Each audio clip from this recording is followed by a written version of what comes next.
আসসালামু আলাইকুম। আজকে আমরা নির্দিষ্ট ইন্টিগ্রাল থেকে একটা এমসিকিউ আনলাম। দেখেন, এই নির্দিষ্ট ইন্টিগ্রাল থেকে এই অংশটা কিন্তু খুবই গুরুত্বপূর্ণ। এই অংশটা থেকে কিন্তু অ্যাডমিশন হতে শুরু করে সব জায়গায় প্রশ্ন আসে। এই অংশটা আমাদের স্কুল এবং কলেজে সাবজেক্টিভ ম্যাথমেটিক্স এই দুই জায়গায় আসে। এই অঙ্কটা মডুলাস যখন দেয়া থাকে তখন আমাদের অঙ্ক কি করতে হয়, যে মডুলাসের ভিতরে যেটা থাকবো এটাকে জিরো ধরতে হয়। তো জিরো ধরলে এক্স এর মান কত আসবে? 1 আসবে। তখন আমাদেরকে কি করতে হবে, এই 0 থেকে 1 এর মধ্যে মডুলাস অফ x মাইনাস 1, তারপরে d অফ x, তারপরে প্লাস আবার কত 1 থেকে আবার 2 এর মধ্যে এটাকে আবার x মাইনাস 1, তারপর আবার dx, এভাবে ভেঙে তারপরে মডুলাস উঠাতে গেলে প্লাস মাইনাসের চিহ্নের অনেক কিছু আছে। ঠিক আছে, তো আমরা এই অঙ্কটা এভাবে করব না, আমরা শর্টকাট নিয়মে করব। আমরা শর্টকাটটা কি, ধরেন আমরা জানি ইন্টিগ্রেশন অফ x dx, যেটা এটা ফর্মুলাটা কি ছিল, x স্কয়ার ডিভাইডেড বাই কত 2। তার মানে যখন আপনি দেখবেন যে x স্কয়ার ডিভাইডেড বাই 2 যদি এটা হইতে পারে, এটা যদি x স্কয়ার ডিভাইডেড বাই 2 হয়, তাহলে আমরা এখন যেটা শিখবো মডুলাস অফ x dx কত হইতে পারে। তাহলে মডুলাস অফ x dx হচ্ছে একটা x আর একটা modulus of x divided by 2। তার মানে এটার সাথে এটার ডিফারেন্সটা এত একটা বেশি নাই, এটার সাথে এটার ডিফারেন্সটা কিন্তু নাই।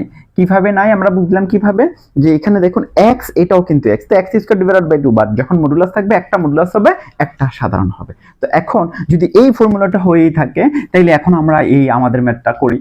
তাইলে এটা কত, just modulus of x minus 1, তাইলে x এর জায়গায় এটা আছে, একবার সাধারণভাবে আরেকবার মডুলাস x মাইনাস 1, ঠিক আছে, ডিভাইডেড বাই কত, জাস্ট 2। আমরা এখন লিমিট যেহেতু আছে, আমরা আমাদের ইন্টিগ্রেশনের পরে লিমিটটা বসাই দিতে হবে 2, তারপরে 0। আমরা যদি প্রথমে আপার লিমিট 2টা বসাই দিই, 2 মাইনাস 1 মানে কত হয়ে যাবে 1, 2 মাইনাস 1 মানে 1, 1 কে আবার মডুলাস করলে 1 হবে, উপরের দুইটাই 1, তাহলে 1 এ ওকে 1 আর নিচে আছে 2, তাহলে 1/2।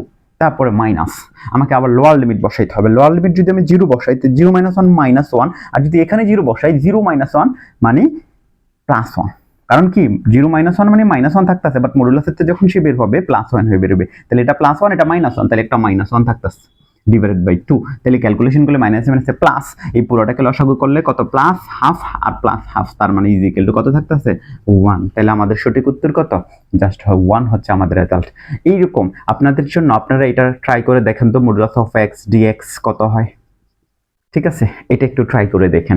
এটা খুবই অনেক বেশি বার আসছে, এটা অনেক বেশি, সব বিশ্ববিদ্যালয়ে প্রায় অনেক বিশ্ববিদ্যালয়ে কোশ্চেনটা আসছে।